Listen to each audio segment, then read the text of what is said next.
आज तब्बल 9 वर्षांनंतर आपण महापालिकेला सोलापूर महानगरपालिका आणि महाराष्ट्रभर इतर महानगरपालिका आहेत त्यांच्यासाठी आपण मतदान करत आहोत। एक नवीन उमेद, एक नवीन संकल्प, एक नवीन विश्वासाने आज आपण हे आपल्या शहरासाठी, शहराच्या विकासासाठी हे मतदान करत आहोत। आणि मी हीच आशा बाळगते की सर्व नागरिक विचार करून कोणत्याही दबावाखाली न येता जातपात धर्म बाजूला ठेवून फक्त विकास ह्या मुद्द्यावर आणि मागचा इतिहास ह्या मुद्द्यावर मतदान करतील अशी आशा मी बाळगते। सकाळपासून अनेक ठिकाणी ईव्हीएम बंद पडल्याच्या तक्रारी येत आहेत, बटन दाबले जात नाहीत असंही देखील आरोप नाही, 2 दिवसापासूनच नाही। आपण म्हणतो की खरं तर कालची रात ही कत्तलची रात असते, पण सोलापुरात 15 दिवसाआधीपासूनच कत्तल की रात सुरू झाली। हे दुर्दैव आहे आणि भाजप असं वागतंय की जशी काय कधी सत्ता बघितलीच नाही आहे। ज्या पद्धतीत मला काल रात्री रिपोर्ट्स आले की आमच्या लोकांवर मारहाण केली जाते आहे, आमच्या लोकांना धमक्या, पोलिसांसमोर धमक्या दिल्या जात आहेत। मला काही लोकांचे फोन आले की पालकमंत्री स्वतः पैसे वाटप करतायत। म्हणजे असं जर होत असेल, ऑफकोर्स ते मला काही फोटो आणि व्हिडिओज अजून प्राप्त झाले नाही, ते होतील, पण अशी वागते की सत्ता त्यांच्यासाठी नवीन आहे असं एकंदरीत दिसून येतं। सत्ता हपापले त्या सत्तेमुळे आणि कोणत्याही पातळीला हे इलेक्शन घेऊन जात आहेत। हे खरंच मला देशाचं, महाराष्ट्राचं, सोलापूरचं आणि लोकांसाठी मला खूप वाईट वाटतं। मला असं वाटतं आपण सगळे मिळून ही लोकशाहीची लढाई आणि ती व्यवस्थित लढायला पाहिजे। ही ती सुरुवात आहे। आज महानगरपालिका आणि जेव्हा स्थानिक स्वराज्य संस्थेमध्ये जेव्हा क्रांती घडते तेव्हा मला असं वाटतं सत्ताधारींचा जो अहंकार आहे तो उतरतो आणि लोकच ह्यांना जागा दाखवून देऊ शकतात। मला असं वाटतं लोकांनी आता विचार करून मतदान करणं हे महत्त्वाचं आहे। जो भाजपचा मॅनिफेस्टो आहे तो पूर्ण फेल गेला आहे। पाण्याचा विषय, रस्त्याचा विषय, भ्रष्टाचाराचा विषय आहे। कोणत्याही गोष्टीची पूर्तता ते करू शकले नाही आहेत। म्हणून मला खात्री आणि एकंदरीत भाजपच्या विरोधात रोष जो निर्माण झाला, म्हणजे निवडणुकीच्या 3 दिवस आधी तुम्ही उमेदवार पळवता, कुठे हे कधीच आधी झालं नव्हतं।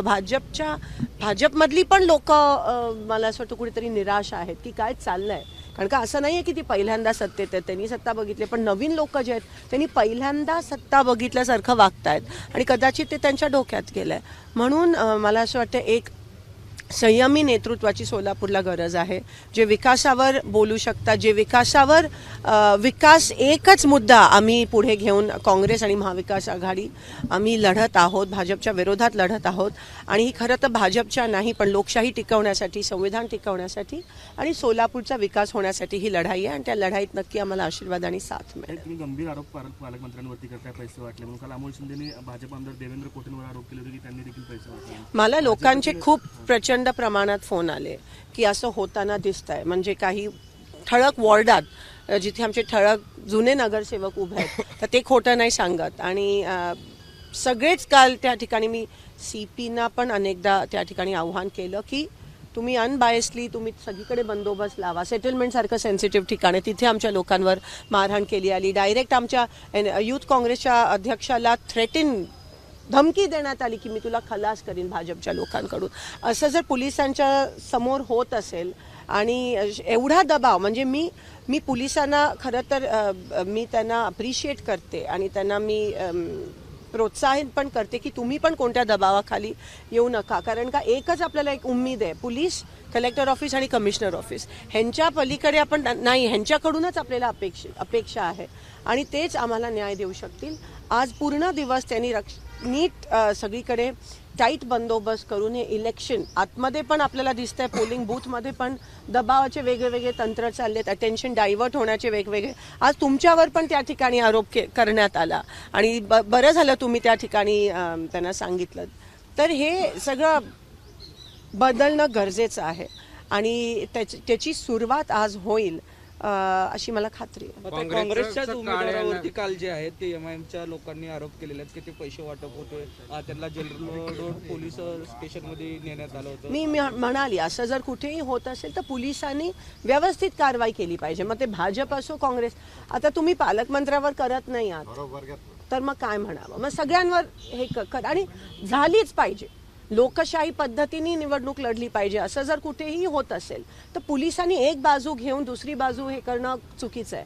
सगळ्यांची बाजू सारखी आणि असं जर कोण करत असेल तर नक्की त्यांच्यावर कारवाई झाली पाहिजे, त्यांच्यावर FIR झाला पाहिजे. निवडणूक आयोगाने त्याची दखल घेऊन योग्य तो निर्णय घ्यायला पाहिजे. नागपूरमध्ये काय निकाल असणार आहे? मी सांगितलं, मला उमेद आहे आणि मी आशा बाळगते की विकासाच्या बाजूने हा निकाल येईल.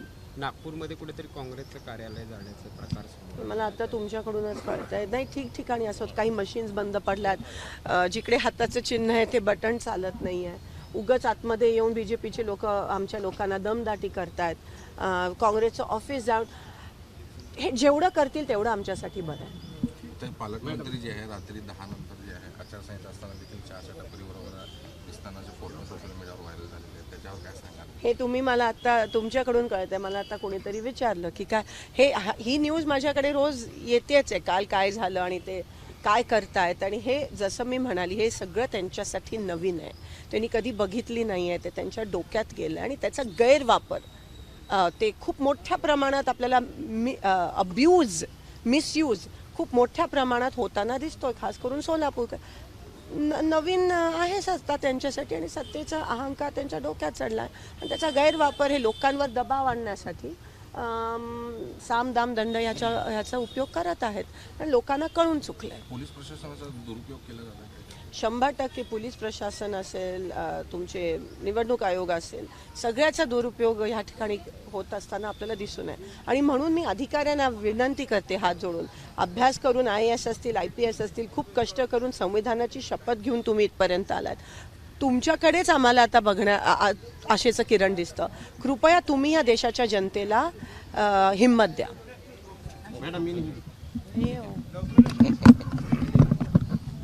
आज 9 साल बाद हम सोलापुर महानगर पालिका और महाराष्ट्र में महानगर पालिका के लिए वोट कर रहे हैं. ये वोट विकास के मुद्दे पर होना चाहिए.